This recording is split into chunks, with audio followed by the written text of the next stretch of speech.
decir que primero no soy ni científica, ni psicóloga, ni médico. Lo que sí que diría es que soy la niña póster del mindfulness, y le voy a explicar cómo, por qué digo eso. Y en lo que dijo John antes, hoy en esta sala, nos invitó que tuviéramos una semana como si fuera un retiro de meditación, porque nos acordó que la meditación es saborear, ver, olfatear, y Buda dijo que también Buda se trata de caminar, tumbarse y darnos un espacio de respiración, porque eso es parte intrínseca al enfoque de mindfulness. Y cuando hablo de un espacio de respiración, quizá la gente la gente quiere entrar en su pose o faceta meditativa. Entonces yo creo que es importante acordaros que ese espacio de respiración puede estar en cualquier momento y sitio, lavando los platos, estar de pie. Os voy a guiarlos por este proceso, esta técnica que durará más de 3 minutos, tiene su pedagogía. Este se llama en inglés Age, AGE, es no sé qué, es sentir, recoger y expandirse, ser consciente del cuerpo. Eso se trata de esto, ser consciente del cuerpo. Y cuando les invitamos a estar conscientes de sus cuerpos, esto significa notar lo que está tocando el cuerpo. Está en contacto con qué. Si estáis sentados, igual tenéis que notar el asiento, el respaldo. Fijaros lo que tenéis o lo que está tocando las manos. Quizá fijaros en la sensación de los auriculares, la presión contra vuestras orejas.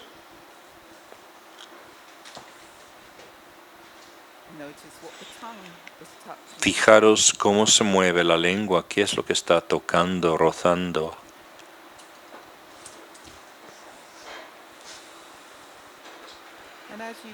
Y mientras os vais entregando a vuestros propios cuerpos, fijaros cómo se siente el cuerpo. ¿Se siente mejor? ¿Es agradable estar en tu cuerpo? O quizá al revés, menos agradable. O quizá neutral.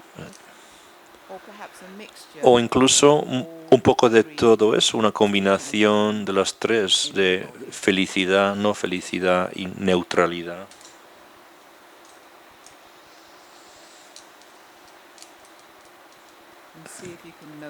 Y a ver si podéis percibir todo eso sin emitir juicio de ningún tipo.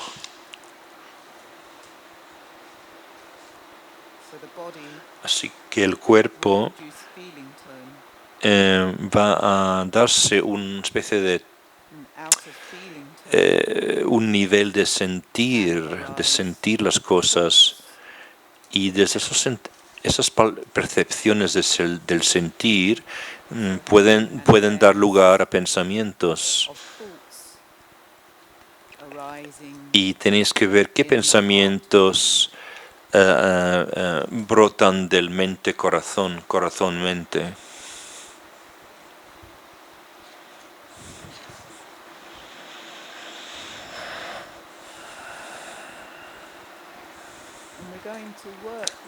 Y vamos a trabajar con los pensamientos, recopilando, en consonancia con la respiración. ¿Cómo va la respiración? ¿Cómo existe en vuestro abdomen? ¿Cómo sube y baja? Fijaros en eso. O tal vez experimentéis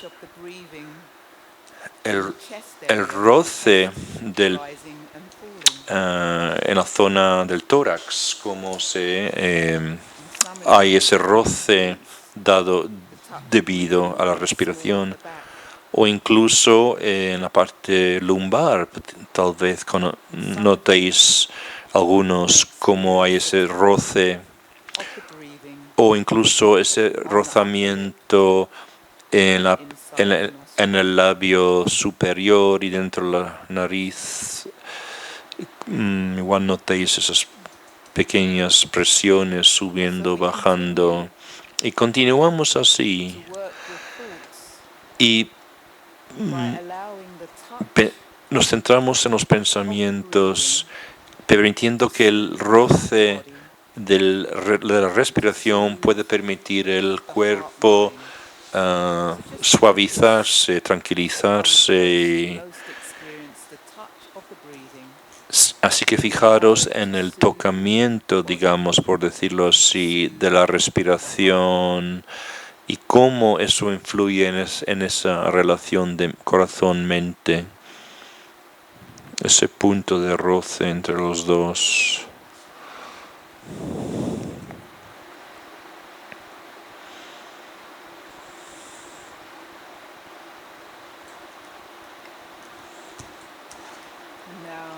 Y ahora, respirando profundamente, inhalando, exhalando, expandir esa respiración por todo el cuerpo, por todo vuestro organismo.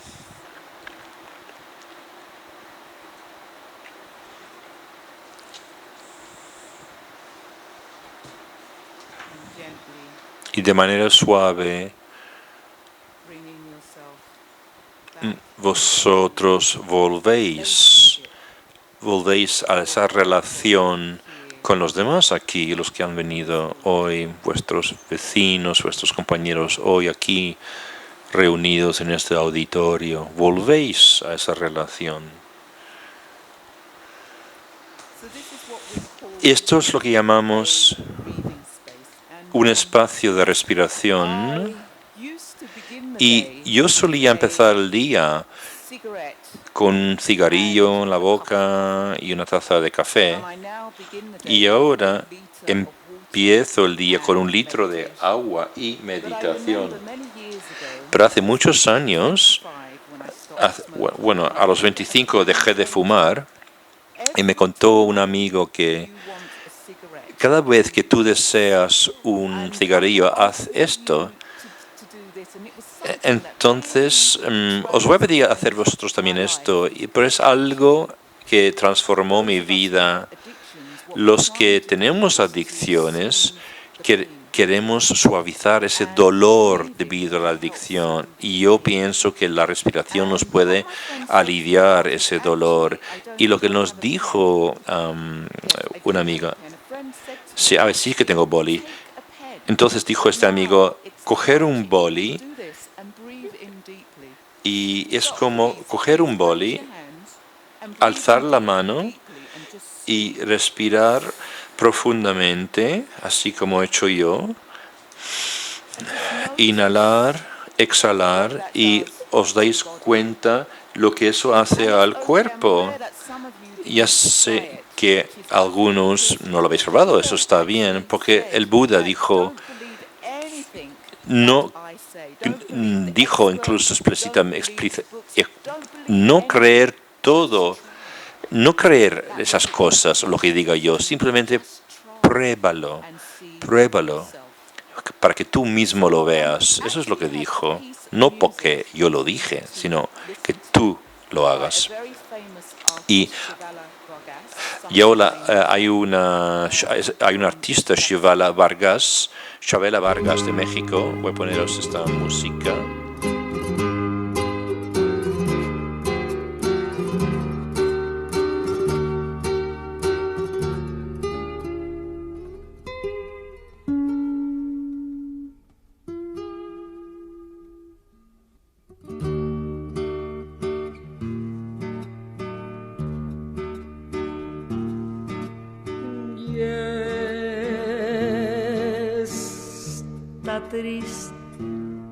Tristeza mía,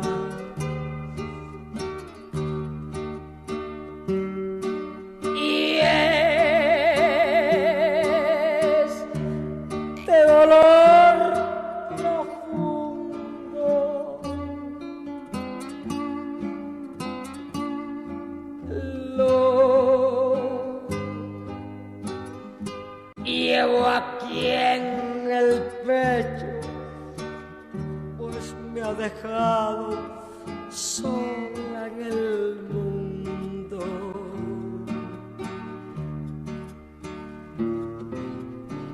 Ya ni llorar es bueno.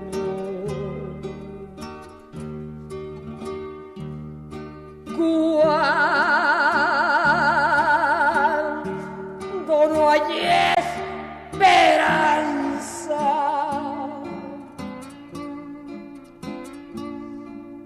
ya ni el vino mitiga las penas amargas que a mí me pasan. Yo no sé qué será de mi vida, que de mí no se acuerda ni Dios. Ay, pobres de mis ojos, como han llorado por su traición.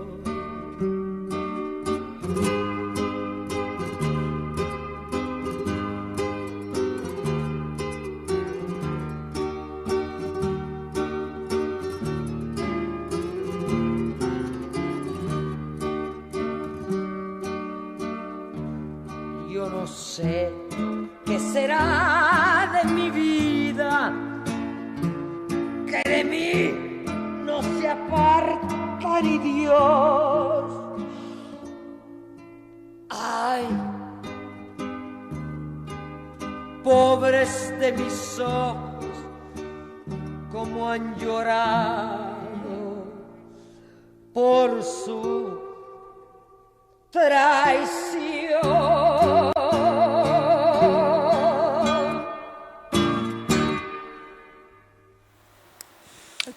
Entonces, ¿por qué toqué la música de Chavela Vargas?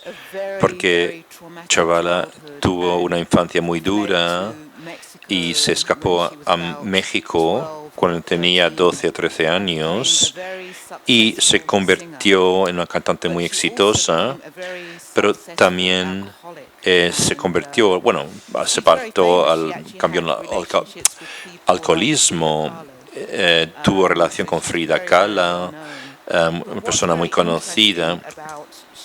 Pero lo interesante de Chavela Vargas es que ella desapareció de la música cuando ya tenía 70 años y por ayahuasca le dio recuperación cuando ya tenía 70 años por lo menos y ella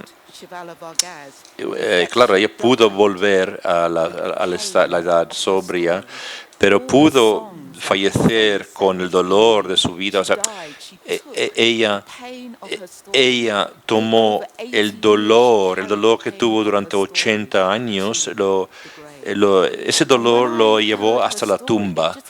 Y cuando escuché su historia me impactó muchísimo, porque a menudo tengo clientes así. Yo les pregunto a esos clientes, ¿cuánto tiempo queréis estar amarrados a vuestra historia tan dura?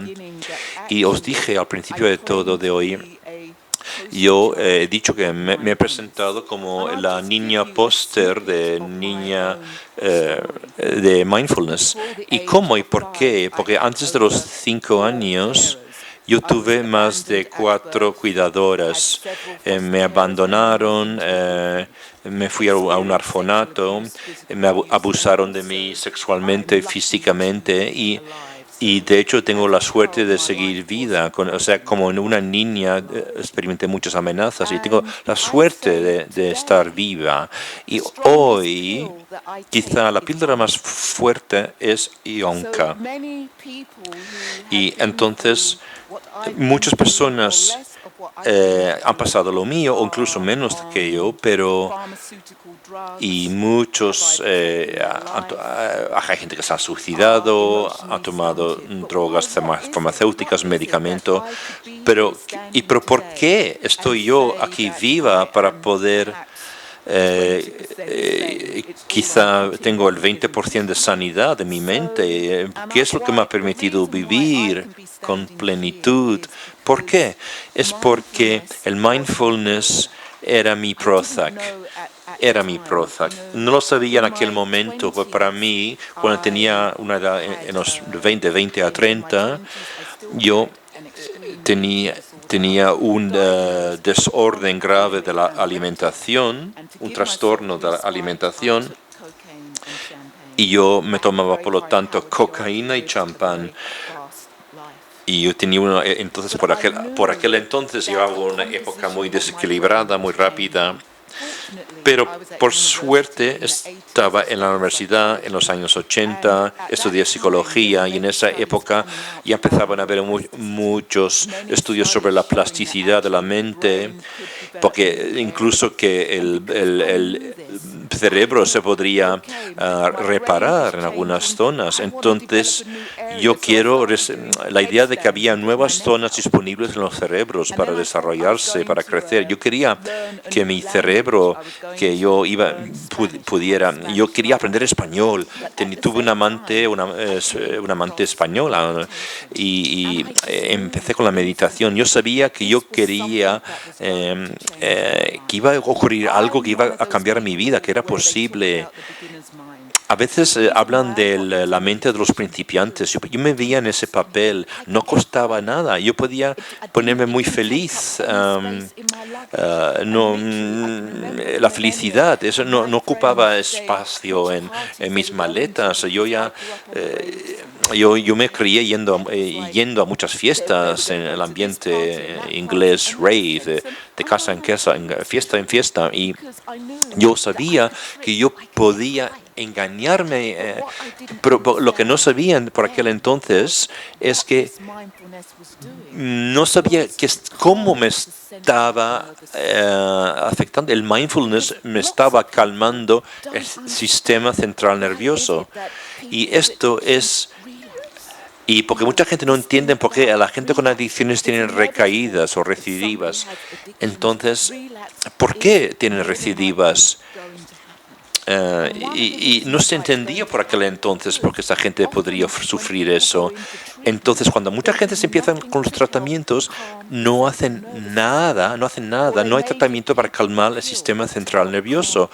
O igual se da alguna píldora.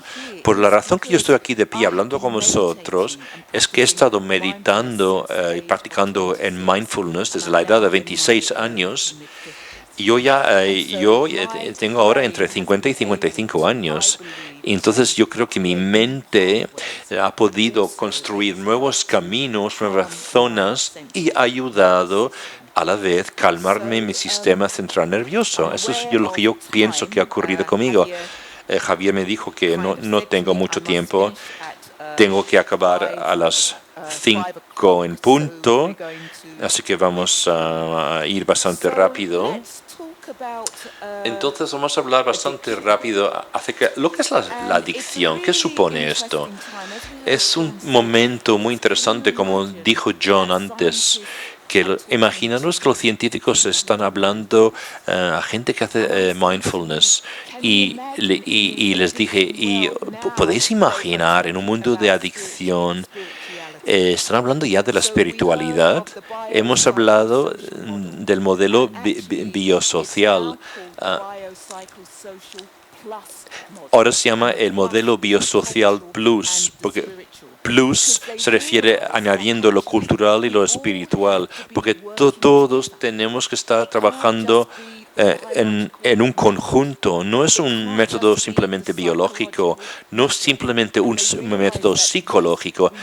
Tenemos que estar integrando lo social, lo cultural y lo espiritual para que esto pueda eficacia. Y aquí está un papel muy importante para el mindfulness. Y en la definición sobre la adicción, que cada vez es más interesante esta definición sobre la adicción, es que yo creo que esta definición hasta la fecha ha sido muy estrecho, demasiado pequeño, que si alcoholismo, abuso de sustancias, que si el juego, ludopatías. Y sabemos que las adicciones son más que ludopatías, ni beber demasiado, ni usar sustancias, ingerir sustancias, porque hablamos antes de comer sobre la adicción ontológica. Porque cuando yo llegué a la recuperación, yo me levanté un día, mi gran adicción es mi pensamiento malvado, mi pensamiento maladaptado. Yo me di cuenta, era mi actitud negativa. Y esto, para mí y para mucha gente, mindfulness ayuda a deconstruir ese pensamiento destructivo, negativo. Vamos a hacer una pausa. Porque sé que reconozco que hay una interdependencia en la traducción simultánea. Así que la adicción empieza con el dolor y acaba con dolor también.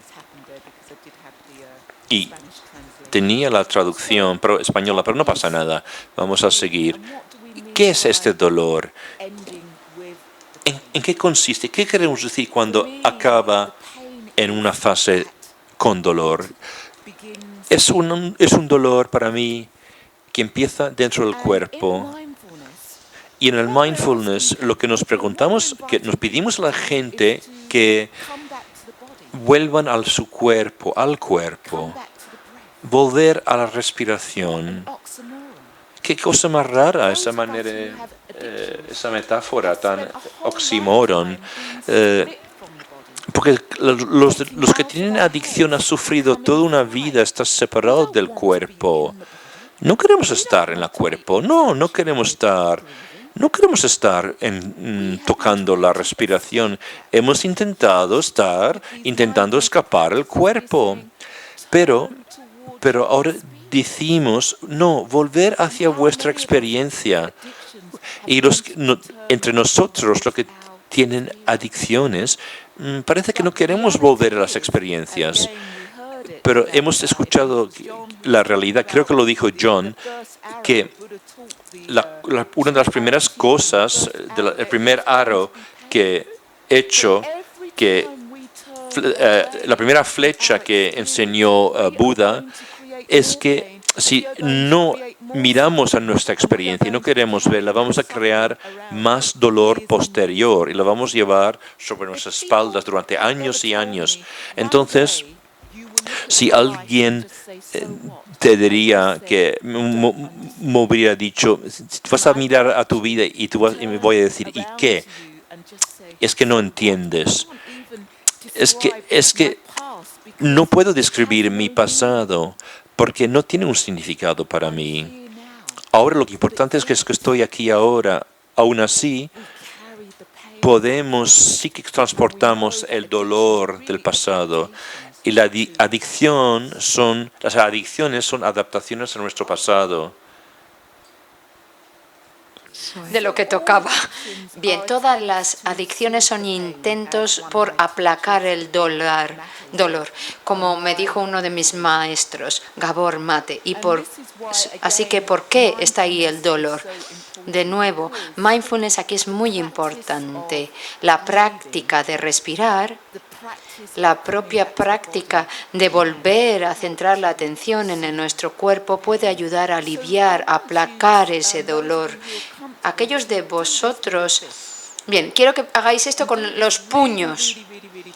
Apretarlo muy fuerte, lo más fuerte que podáis. Apretar los puños lo más fuerte y parar de respirar. Seguro que paráis de respirar. Cuando nos tensamos, ¿qué pasa? Cortamos la respiración. Ya sé que es una forma un poco burda de explicarlo, pero estás por la calle, vas por la calle y si hay un coche que casi te atropella, cortas la respiración del susto, ¿no? Y tú, punto. ¿Qué pasa entonces? Lo que hacemos es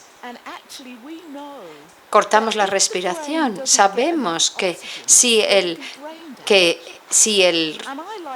cerebro no recibe suficiente oxígeno, habrá daño cerebral. Hay formas de ira, de resentimiento. También son daños cerebrales en algún momento, en algún sentido, porque la respiración no está fluyendo por nuestro cuerpo, no estamos en la experiencia, con la experiencia. ¿Cuántos de vosotros y vosotras en esta sala convivís con alguien, tenéis una pareja? Por ejemplo, si perdéis algo, si no encontráis el móvil o las llaves, ¿en quién pensáis? ¿Sí? Sí, el niño, seguro que es el niño o mi marido. Aquellos que vivís solos, ¿quiénes vivís solos? Pero todavía estáis más locos, porque cuando no encontráis algo, se supone que alguien vino la semana pasada, el amigo que vino a verte es el que se llevó tus llaves, o el perro que está cada vez más loco. La próxima vez ya no podrás encontrarlo, porque tendrás una sensación física. Sé consciente de lo que pasa en el cuerpo. Contendremos la respiración y queremos alejarnos de esa experiencia de malestar, de esa experiencia desagradable, alejarnos de la culpa.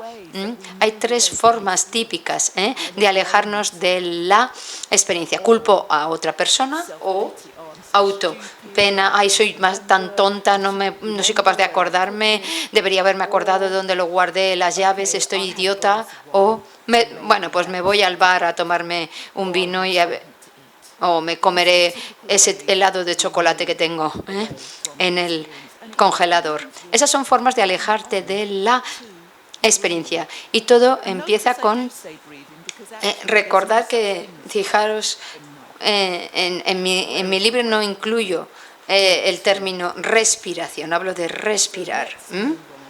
¿Vale? Avanzamos a...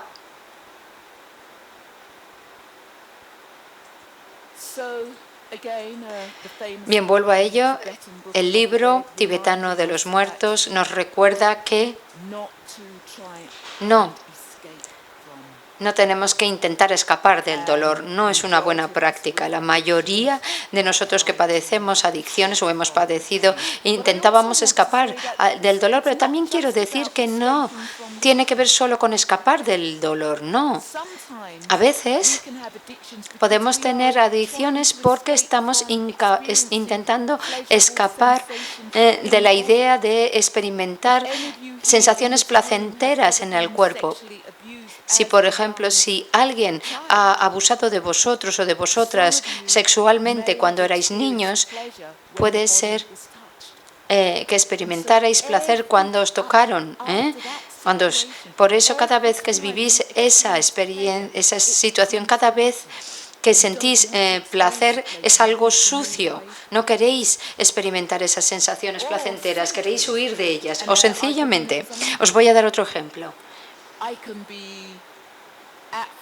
Puedo estar en casa, me voy a pasear al parque, el sol brilla, el día es maravilloso, hoy voy y hay una cascada de agua, me siento al lado y me digo, ¿no sería maravilloso fumarme un porro y tomarme una copa de champán? Esa soy yo alejándome de la experiencia.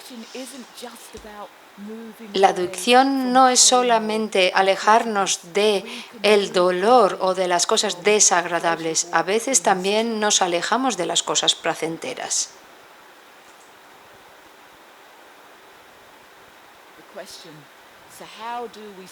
Pregunta, ¿cómo permanecer con nuestra experiencia, sea placentera, desagradable, neutral o una mezcla de todas ellas?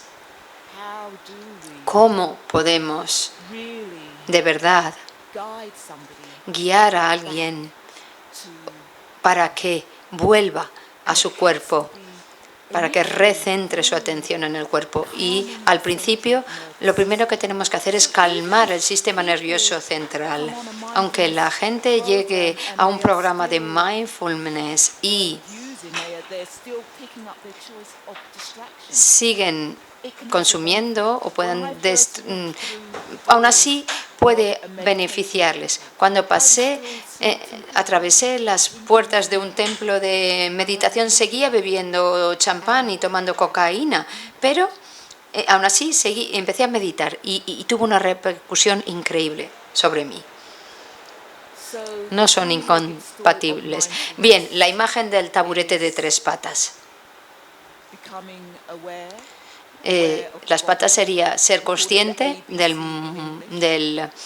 cuerpo, ABC, awareness, A de awareness, de conciencia, estar con la experiencia, ese sería el B, estar con nuestras sensaciones, sentimientos, pensamientos, conscientes de la respiración.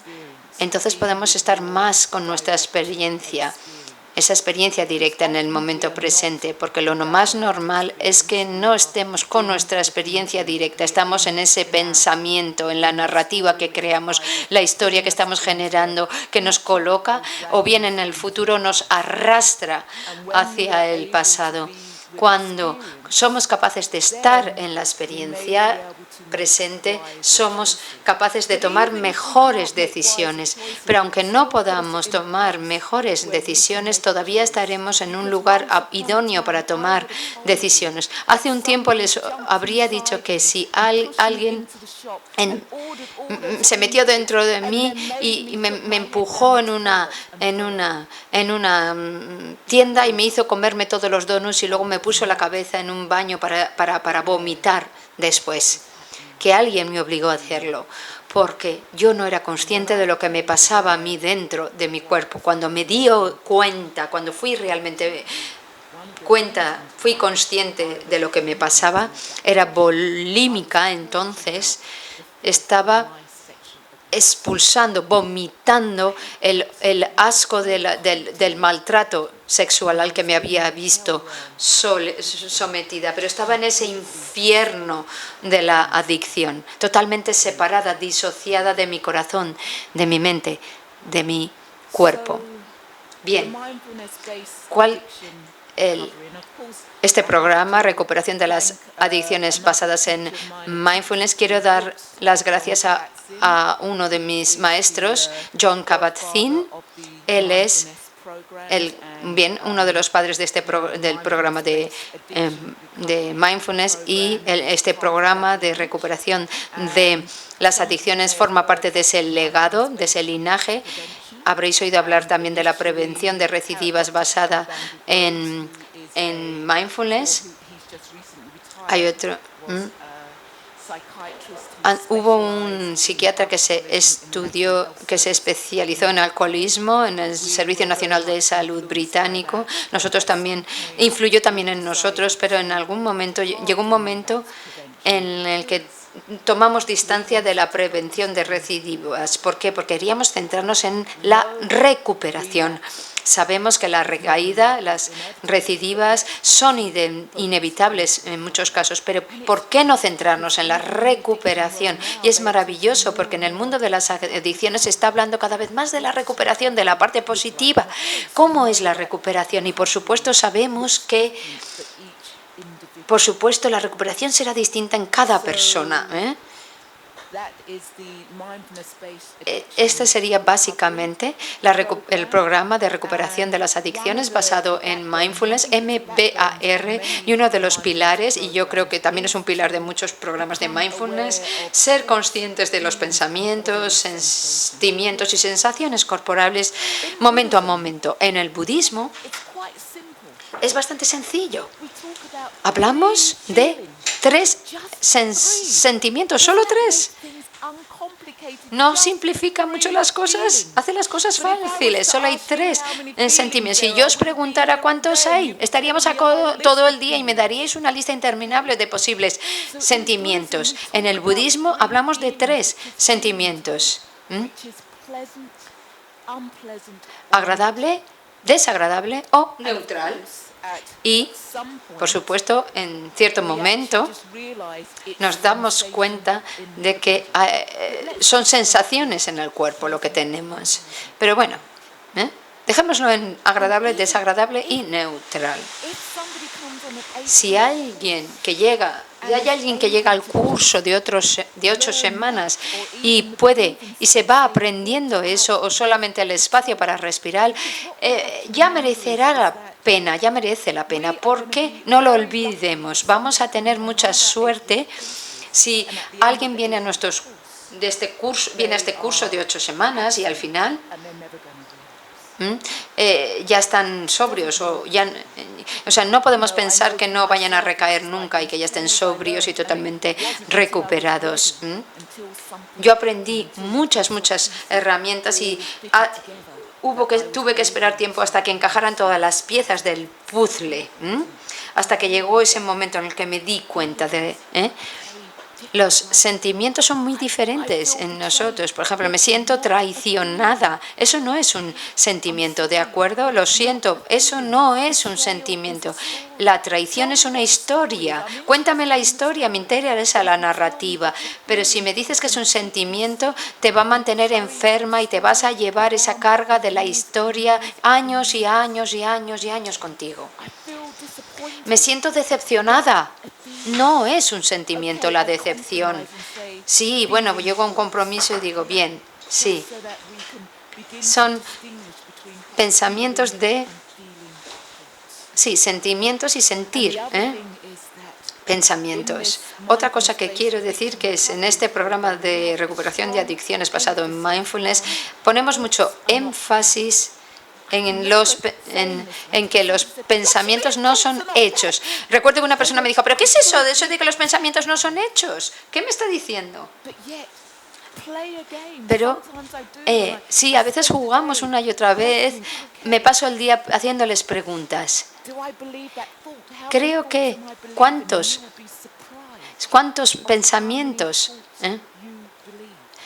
creemos? Os sorprendería ver que cuántos pensamientos creéis que son ciertos y que no es así. En el sistema educativo, a veces los profesores, los maestros me decían, mira, ese niño no está interesado, o mira, están hablando todo el rato y no están centrados en la lección. Y yo les dije, ¿por qué no indagas? ¿Por qué no pasas a indagación? Para que experimentos. A veces hay otra cosa que está pasando, y nos creemos la historia. Y si nos creemos las historias que nos contamos, esa prisión, esa cárcel de la que hablábamos, esa prisión que nos creamos, resulta que perderemos la llave y no podremos salir de la celda. Por eso tenemos que no identificarnos con los pensamientos. Tenemos que aprender a hacer esto. Bien, rápidamente voy a hacer un ejercicio para demostrarlo, porque, bueno, el tiempo vuela. Bien, soy alcohólica.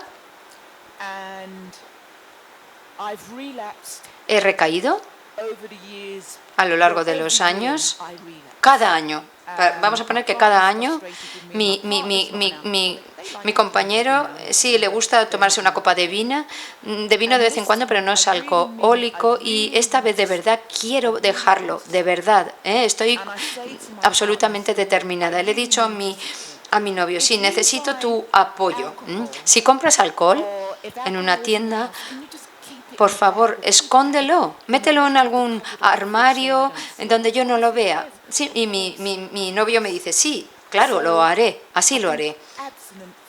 Llevo sin consumir alcohol un mes, llevo sobrio un mes, estoy muy agitada, muy alterada, pero no me va mal, bien. No he consumido en un mes, me voy un día al frigorífico, abro el frigorífico y allí hay una botella de vino mirándome a la cara, y de repente pienso, mi novio me está saboteando, no cree en mí, no confía en mí, ¿cómo voy a parar eso? Me lo ha puesto ahí, esta palabra me está hablando, eso es un indicio, debe significar que necesito beber. Basándome en esa interpretación, tomo la decisión de coger la botella, sacarla y ponerme una copa. ¿Cuál es el resultado? Pues sí, no me gustaría utilizar la palabra recaída. Lo que hago es elegir una cosa u otra. Entonces, pues nada, me emborracho. Bien, veamos esto otra vez. Tenemos a John de repente que ha aparecido. Bien, consideremos los hechos. Vamos a revisarlo otra vez. Mismo escenario, mismo contexto. Soy alcohólica, he dicho lo mismo, he pedido a mi novio que me ayude, que me preste asistencia, apoyo. Puedes tener alcohol en casa, pero por favor intenta esconderlo. Si lo metes en el frigorífico, ponlo al fondo para que no lo vea. Voy esa mañana a la cocina, abro el frigorífico y hay una botella de vino allí. ¿Cuál es el hecho? En lugar de apresurarme a interpretar cuáles son los hechos. Los hechos son que hay una botella de vino en el frigorífico, tan sencillo como eso. Basándome en ese hecho, puede que tome otra decisión, quizás cerrar la puerta de la nevera, y el resultado ¿cuál sería?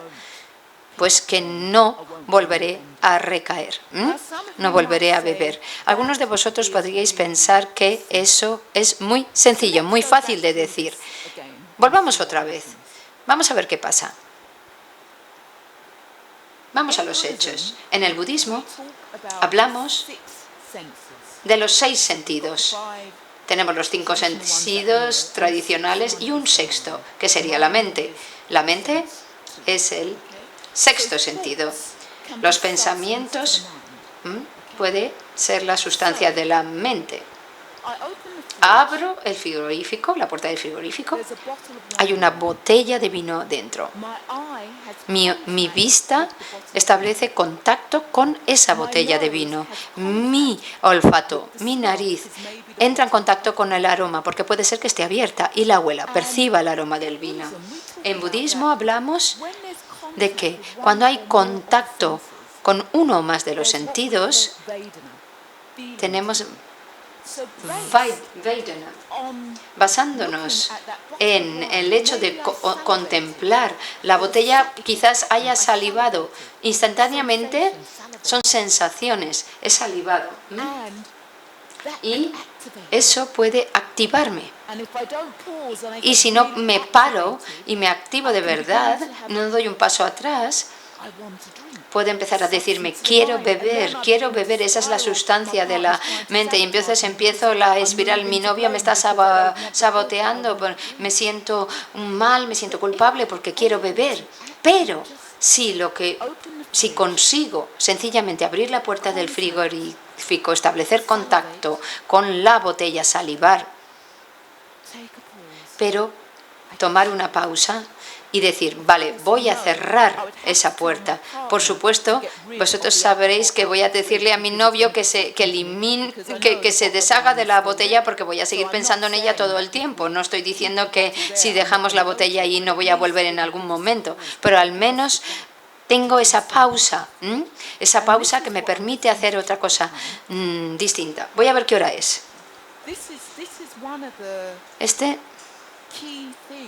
Esta es una de las claves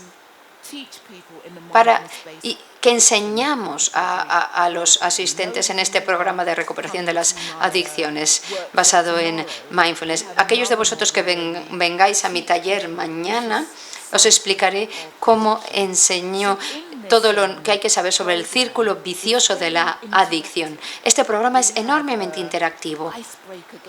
Tenemos momentos para romper el hielo. La gente se empieza a reír, se ríe mucho, y cuando ya pasamos a indagar, a preguntar de verdad, empiezan a entender los detonantes, los pensamientos, los sentimientos, cómo funcionan. Bien, otra pausa. Me quedan 5 minutos y veo a Javier que me mira, así que hay una cosa que quiero decir antes de marcharme. He disfrutado mucho de las ponencias de hoy. Me ha gustado mucho lo que he oído y visto. Hemos hablado mucho del ego, del yo, y es uno de los aspectos que intentamos enseñar en nuestro programa. Ver a través de las ilusiones del yo, ver todas nuestras identidades que hemos ido creando a lo largo de nuestra vida, que nos hemos forzado o autoimpuesto. Se dice que cuando el Buda se despertó y dijo algo así. Estas identidades que me han etiquetado como un hombre, una divinidad, un Dios, yo he destruido todas estas etiquetas. Esa es la recuperación, es destruir todas esas identidades, etiquetas. Quiero contaros algo que se llama liberación desatada. Fue creada por 2 mujeres europeas, es algo totalmente gratuito, podéis hacerlo en vuestra lengua, en español, y podéis pedir a alguien que os guíe para liberaros de esas ilusiones del yo. Yo antes guiaba, ahora no lo hago porque no puedo. Pero hay gente muy buena ahí fuera que nos puede ayudar. Es una manera para empezar a entender las historias y las identidades que llevamos con nosotros, que hemos creado. No hace falta llevar esa carga con nosotros años y años y años. Podemos liberarnos de la cárcel de nuestra mente. Es posible liberarnos de la cárcel de la mente. El Buda fue humano. Antes de despertar a la verdad, también tenía sus adicciones. Y cuando el Buda despertó, fue más allá, las trascendió. Y todos nosotros también podemos hacerlo, ir más allá de nuestras propias adicciones. Muchas gracias. Buenas tardes. Muchas gracias por tu conferencia y quería hacerte, primero decirte que yo también soy mediadora en prevención de drogas y me has dado mucha esperanza porque una de las cosas que dejaron claras en el curso que yo hice es que alguien que había pasado por adicciones o drogas, por ejemplo, no podía dedicarse a ayudar a los demás. Era una exclusión radical, vamos. Como muy claro. Y tú me has dado esperanza porque yo creí, lo que tú haces lo creí en ese momento y me sorprendió que no pudiera una persona cambiar, ¿no? Que su plasticidad no le diera la oportunidad. Y otra es que la pregunta es ¿qué relación hay entre el asco y la adicción?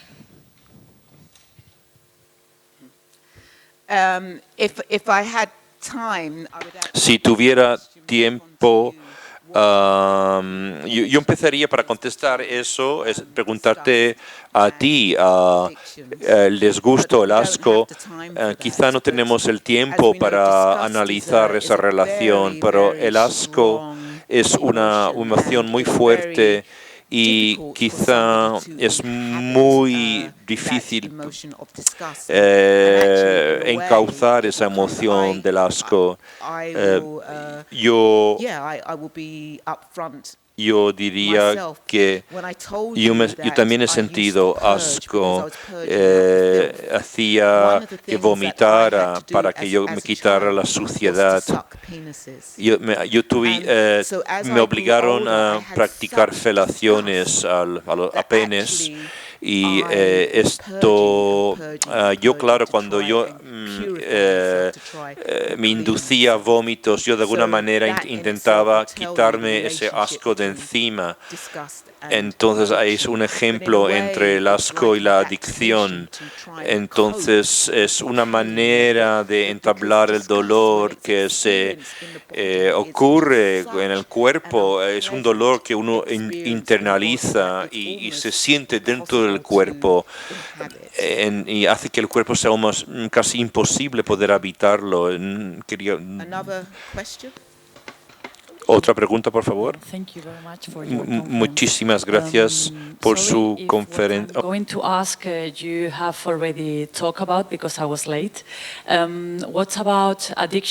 Y la adicción acerca de las tecnologías, este protocolo es útil, lo que usted sostiene para las nuevas tecnologías. Yo creo que todos tenemos esa adicción ahora a las nuevas tecnologías. gracias. Yo, desde luego, he trabajado específicamente con organizaciones que tienen gente que tiene adicciones a las tecnologías y hago que el mindfulness, quiero que el mindfulness sea más específico a distintas culturas y una manera de hacerlo es entender el mindfulness con, por ejemplo, todo el tema de los juegos, la ludopatía, adicción al Internet, y a ver cómo opera en un nivel más cultural, cómo afecta a gente de color, cómo afecta a las clases obreras. Es todo, tiene que ser más específico a la cultura, al grupo. Pero en una misma familia, los niños pueden experimentar una cosa parecida, pero a lo mejor una persona en la familia, uno sale cristiano, otro alcohólico, otro sale adicto a la pornografía. Es que debajo de todo eso lo que subyacen es que ellos experimentan en una familia como esta,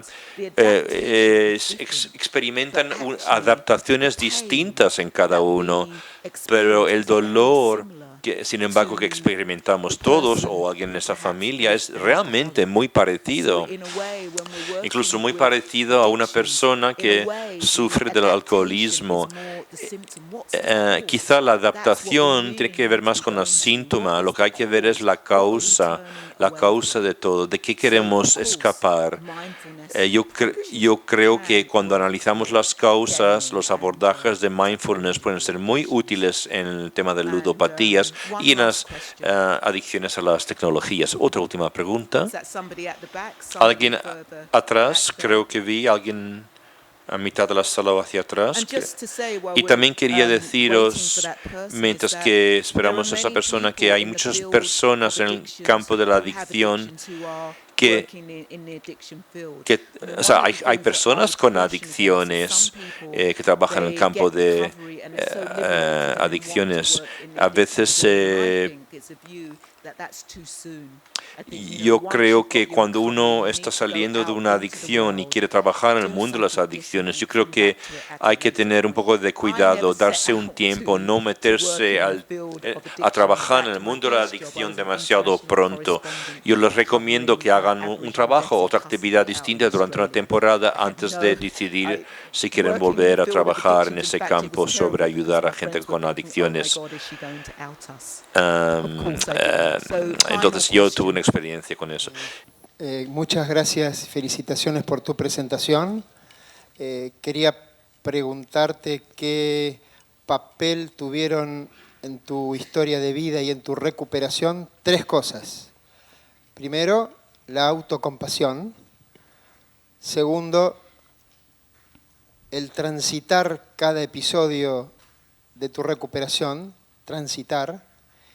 Y tercero, si has podido perdonar a aquellas personas que te hicieron mal.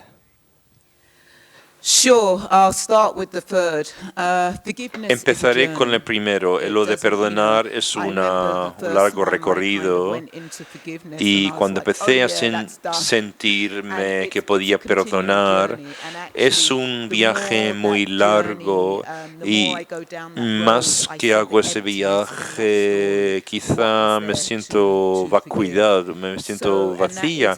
¿Qué es lo que hay que perdonar? Pero sin embargo es una parte importante que acordaros que todo empieza con el ser, con el yo. Hay que empezar estudiando el yo y esto toca soltarse el yo para iluminarse. Antes de perdonar, también tenemos que perdonar a nosotros mismos y eso ahí viene la autocompasión. Y mañana en el taller veremos cómo ejercemos el amor y la simpatía y el buen rollo, porque yo antes me odiaba anteriormente. Y me dices, ¿cómo he pasado de episodio a episodio? Pues les diré que me pasaba de episodio en episodio odiándome, o sea, mucho odio. Me odiaba mucho, pero empecé a pensar, sentir, pues mira, la verdad es que me quiero y cada vez más. Y entonces me di cuenta que no hay un yo para amar ni para odiar. Así que resolví que el viaje ha de continuar. Muchísimas gracias. Espero que algunos comprarán alguna copia del libro y les puedo firmar esa copia. Muchísimas gracias por vuestra atención.